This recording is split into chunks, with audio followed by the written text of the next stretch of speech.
നമസ്കാരം, ഇൻസൈഡിലേക്ക് സ്വാഗതം. 2026 തോറ്റു തുന്നം പാടാൻ പിണറായിയുടെ ഒരൊറ്റ തീരുമാനം കൊണ്ട് കഴിയും. യാതൊരു നിയമസാധ്യതയും ഇല്ലെന്ന് മനസ്സിലാക്കിയിട്ടും മുനമ്പം ജുഡീഷ്യൽ കമ്മീഷനെ നിയമിച്ചതിന്റെ ഫലമാണ് പിണറായി അനുഭവിക്കാൻ പോകുന്നത്. അടുത്ത ആഴ്ച ഈ കമ്മീഷന്റെ അടിവേര് ഹൈക്കോടതി ഇളക്കും. ഇന്നലെയാണ് കമ്മീഷന്റെ നിയമസാധ്യത ഹൈക്കോടതി ആരാഞ്ഞത്. ഇക്കാര്യത്തിൽ മറുപടി അറിയിക്കാൻ സിംഗിൾ ബെഞ്ച് സർക്കാരിനോട് ആവശ്യപ്പെട്ടു. ജുഡീഷ്യൽ കമ്മീഷന്റെ നിയമനം അസാധുവാക്കണമെന്നാവശ്യപ്പെട്ട് വഖഫ് സംരക്ഷണ സമിതി സമർപ്പിച്ച ഹർജിയാണ് ജസ്റ്റിസ് ബെച്ചു കുര്യൻ തോമസ് പരിഗണിച്ചത്. 104 ഏക്കർ ഭൂമി വഖഫ് ആണെന്ന് നേരത്തെ സിവിൽ കോടതി കണ്ടെത്തിയതാണെന്നും ജുഡീഷ്യൽ കമ്മീഷനെ വെച്ച് ഇതിന്റെ സാധ്യത സർക്കാർ എങ്ങനെ പരിശോധിക്കാൻ കഴിയുമെന്നും കോടതി ചോദിച്ചു. ഉടമസ്ഥാവകാശം സംബന്ധിച്ച കാര്യങ്ങൾ കമ്മീഷൻ പരിശോധിക്കുന്നില്ലെന്ന് സർക്കാർ മറുപടി നൽകി. മനസ്സിരുത്തിയാണോ സർക്കാർ കമ്മീഷനെ നിയമിച്ചതെന്ന് സംശയമുണ്ടെന്നും കമ്മീഷന്റെ പരിശോധനാ വിഷയങ്ങളിൽ സർക്കാർ വ്യക്തത വരുത്തണമെന്നും കോടതി നിർദ്ദേശിച്ചു. ഭൂമിയുടെ ഉടമസ്ഥാവകാശം പരിശോധിക്കാനാണ് കമ്മീഷനെ നിയമിക്കുന്നതെന്നാണ് അച്ഛന്മാരെ സർക്കാർ പറഞ്ഞു പറ്റിച്ചത്. എന്നാൽ അങ്ങനെ ഒരു സംഭവമേ ഇല്ലെന്നാണ് സർക്കാർ ഇന്നലെ ഹൈക്കോടതിയെ അറിയിച്ചത്. മുനമ്പം ജനതയുടെയും കേരള കോൺഗ്രസ് എമ്മിന്റെയും ഭാഗത്തു നിന്നുണ്ടായ പ്രകോപനങ്ങൾ ഇല്ലാതാക്കാൻ വേണ്ടിയാണ് പെട്ടെന്നൊരു കമ്മീഷനെ നിയമിച്ചത്. സിവിൽ കോടതി തീർപ്പാക്കിയ വിഷയത്തിൽ കമ്മീഷനെ നിയമിക്കാൻ സർക്കാരിന് ഒരു അധികാരവുമില്ല. ഇക്കാര്യങ്ങൾ വളരെ മുമ്പേ വിവിധ വിധികളിലൂടെ ഹൈക്കോടതി തന്നെ ഉറപ്പിച്ചിട്ടുള്ളതാണ്. നീതിന്യായ കോടതികളുടെ തീരുമാനങ്ങളിൽ എതിർപ്പുണ്ടെങ്കിൽ മേൽക്കോടതിയെ സമീപിക്കുകയാണ് സർക്കാർ ചെയ്യേണ്ടത്. അല്ലാതെ യാതൊരു അധികാരവും ഇല്ലാത്ത കമ്മീഷനുകളെ നിയമിക്കലല്ല. രാമചന്ദ്രൻ നായർ കമ്മീഷനെ ഹൈക്കോടതി ഇല്ലാതാക്കിയാൽ മെത്രാൻമാർ സർക്കാരിനോട് കലിക്കും, സർക്കാർ മുട്ടിൽ പോരും. എന്നാൽ പരിശോധന പരമാവധി വേഗത്തിലാക്കുമെന്നാണ് Munambam judicial commission justice CN Ramachandran Nair പറഞ്ഞത്. സകല നിയമവശങ്ങളും പരിശോധിച്ച് വിശദമായ ശുപാർശകൾ സർക്കാരിന് നൽകുമെന്നും അദ്ദേഹം വ്യക്തമാക്കി. 3 മാസത്തിനുള്ളിൽ കമ്മീഷന് റിപ്പോർട്ട് നൽകുന്നത് പ്രായോഗികമാണെന്ന് തോന്നുന്നില്ലെന്നും എല്ലാ വശങ്ങളും വിശദമായി പഠിക്കേണ്ടതുണ്ടെന്നും അദ്ദേഹം പറഞ്ഞു. അങ്ങനെയെങ്കിൽ സർക്കാരിനോട് സമയം നീട്ടി ചോദിക്കും.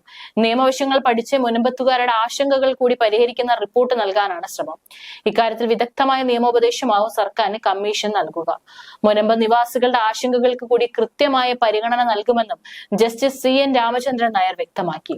കത്തിപ്പടരുന്ന മുനമ്പം പ്രശ്നത്തിന് പരിഹാരമായി 4 സുപ്രധാന തീരുമാനങ്ങളാണ് മുഖ്യമന്ത്രി വിളിച്ച ഉന്നതതല യോഗത്തിലുണ്ടായത്.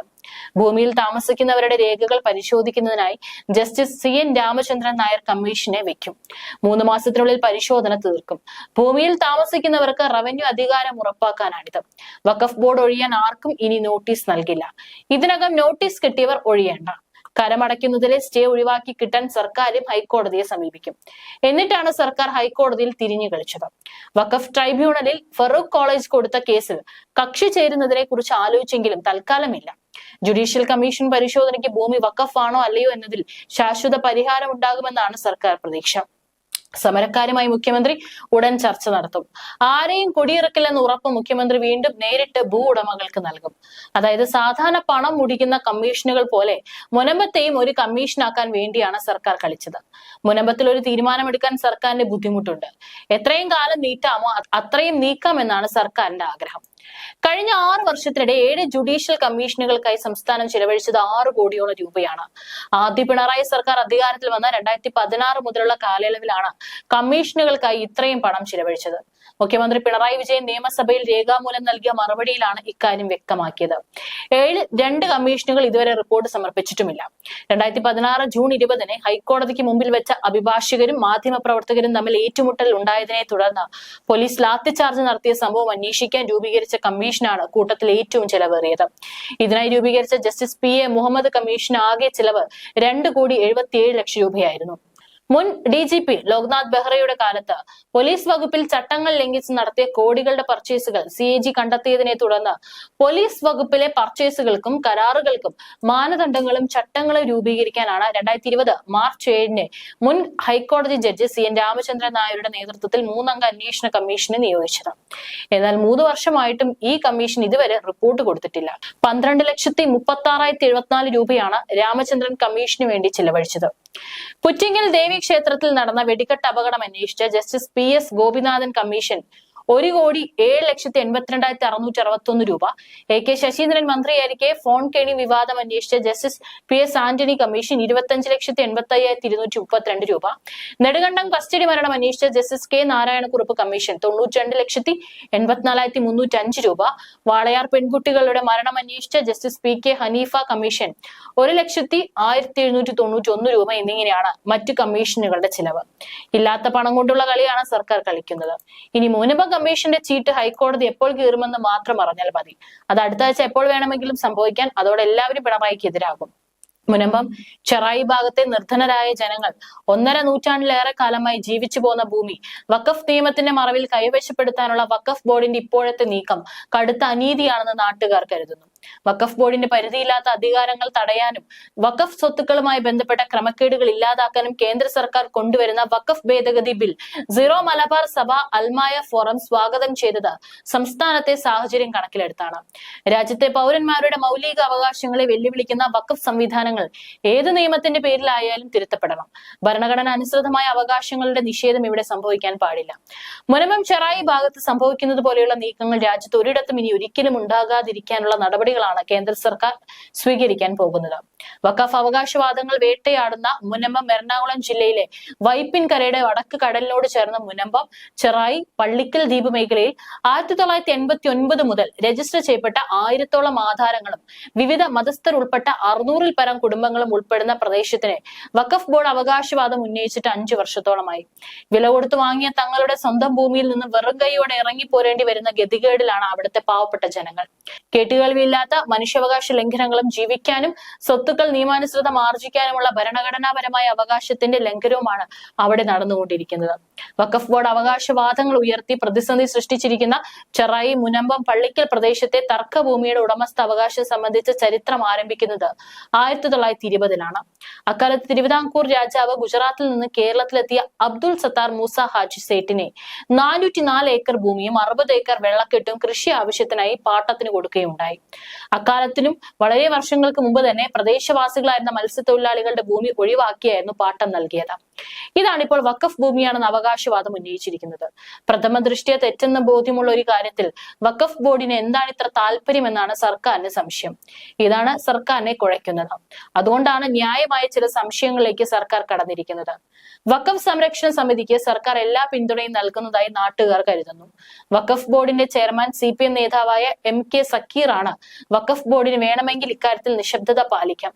എന്നാൽ വഖഫ് വസ്തുവിന് വേണ്ടി അവർ ശക്തമായി നിലകൊള്ളുന്നു. ഇപ്പോൾ കേന്ദ്ര സർക്കാർ ഒരുക്കങ്ങൾ നടത്തിക്കൊണ്ടിരിക്കുന്നു. വഖഫ് നിയമ പരിഷ്കരണത്തെ ആ നാട്ടുകാർ വലിയ പ്രതീക്ഷയോടെയാണ് കാണുന്നതും. 2019-ലാണ് മുനമ്പ നിവാസികളുടെ ഭൂമി വഖഫ് ആണെന്നുള്ള അവകാശം വഖഫ് ബോർഡ് ഉയർത്തിയിട്ടുള്ളത്. എന്നാൽ ഭൂമിയുടെ നിലവിലെ ഉടമസ്ഥരെ അറിയിച്ചുകൊണ്ടുള്ള ഒരു നിയമാനുസൃത നീക്കവും ഉണ്ടായിട്ടില്ല.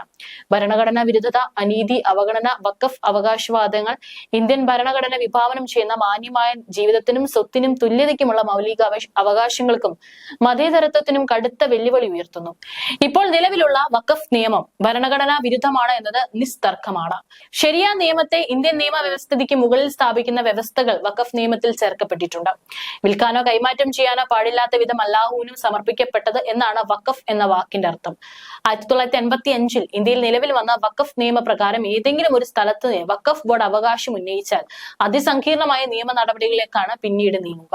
വേണ്ട വിധത്തിലുള്ള കോടതി സർക്കാർ ഇടപെടലുകൾ തക്ക സമയത്ത് ഉണ്ടായില്ലെങ്കിൽ സ്ഥലം എന്നേക്കുമായി വഖഫ് ബോർഡിന്റേതായി മാറും. ഈ ഗുരുതരമായ പ്രശ്നം ശ്രദ്ധയിൽപ്പെട്ടപ്പോൾ മുതൽ പ്രദേശവാസികളും അവരുടെ പ്രതിനിധികളും ജനപ്രതിനിധികളെയും സർക്കാർ സംവിധാനങ്ങളെയും രാഷ്ട്രീയ നേതൃത്വങ്ങളെയും പല വിധത്തിൽ സമീപിച്ചു. വിഷയം പരിഹരിച്ചു തരാം എന്നുള്ള ജനപ്രതിനിധികളുടെ ഉറപ്പിലാണ് പ്രദേശവാസികൾ പ്രക്ഷോഭത്തിലേക്ക് പോകാതിരുന്നത്. എന്നാൽ ആ ഉറപ്പ് ഇതുവരെയും പാലിക്കപ്പെട്ടിട്ടില്ല. കോടതിയിലെ കേസുകൾ നല്ല രീതിയിൽ മുന്നോട്ട് പോകുന്നതിന് പല വിധത്തിലുള്ള തടസ്സങ്ങൾ നേരിടുന്നതാണ് മറ്റൊരു പ്രതിസന്ധി. 2023 ജൂലൈയിലാണ് അവസാനമായി കോടതിയിൽ വാദം നടന്നത്. നിലവിൽ തീരദേശ ഹൈവേയുമായി ബന്ധപ്പെട്ട സർവേകൾ ആ പ്രദേശത്ത് നടന്നിട്ടുണ്ട്. തുടർന്ന് സ്ഥലം ഏറ്റെടുക്കൽ നടക്കുമ്പോൾ കേസിൽ ഉൾപ്പെട്ട ഭൂമി ആയതിനാൽ അനേകർ നഷ്ടപരിഹാരം പോലും ലഭിക്കാതെ തെരുവിലേക്ക് ഇറങ്ങേണ്ട സാഹചര്യം ഉടലെടുത്തേക്കാം. മുനമ്പമിനെ ആവർത്തിക്കരുത്. മുനമ്പത്തെ നിർധനരായ ജനങ്ങൾ 1.5 നൂറ്റാണ്ടിലേറെ കാലമായി ജീവിച്ചു പോന്നതും അപ്രകാരമായിരുന്നിട്ടും ഒരിക്കൽ കൂടി വില കൊടുത്ത് വാങ്ങേണ്ടി വന്നതായ ഭൂമി വഖഫ് നിയമത്തിന്റെ മറവിൽ കൈവശപ്പെടുത്താനുള്ള ചില തൽപര കക്ഷികളുടെ നീക്കം കടുത്ത അനീതിയാണ്. മുൻപത്തെ ജനങ്ങളുടെ അവസ്ഥ കേരള മനസാക്ഷി മനസാക്ഷിയെ ഉണർത്തേണ്ടതാണ്. കേരള സർക്കാരിന്റെ നിഷ്ക്രിയ അവസ്ഥയും ചർച്ച ചെയ്യപ്പെടേണ്ടതുണ്ട്. കേന്ദ്ര സർക്കാരിന്റെ വഖഫ് നിയമ ഭേദഗതിയെ എതിർക്കാൻ നയരൂപീകരണം നടത്തിയ സംസ്ഥാന സർക്കാർ എന്തുകൊണ്ട് വഖഫ് നിയമങ്ങളാൽ വേട്ടയാടപ്പെടുന്ന മുനമ്പം നിവാസികളെ കണ്ടില്ലെന്ന് നടിക്കുന്നു? എന്തുകൊണ്ട് അവിടെ നടക്കുന്ന നീതി നിഷേധങ്ങളിൽ ഇടപെടാൻ മടി കാണിക്കുന്നു?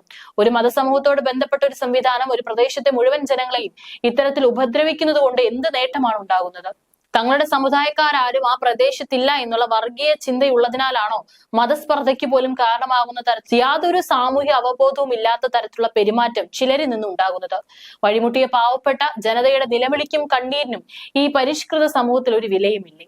ഇത്തരം ചോദ്യങ്ങൾക്ക് മുന്നിലാണ് ഒരു ജുഡീഷ്യൽ കമ്മീഷനെ നിയമിച്ച് തലയൂരാൻ സർക്കാർ ശ്രമിച്ചത്. അതിന്റെ കടക്കിലാണ് ഹൈക്കോടതി കത്തിവെച്ചത്. ഈ കമ്മീഷൻ ഹൈക്കോടതി ഇല്ലാതാക്കുന്നതോടെ ഇത്തരം വേലയിറക്കലുകൾ അവസാനിക്കുമെന്ന് കരുതാം.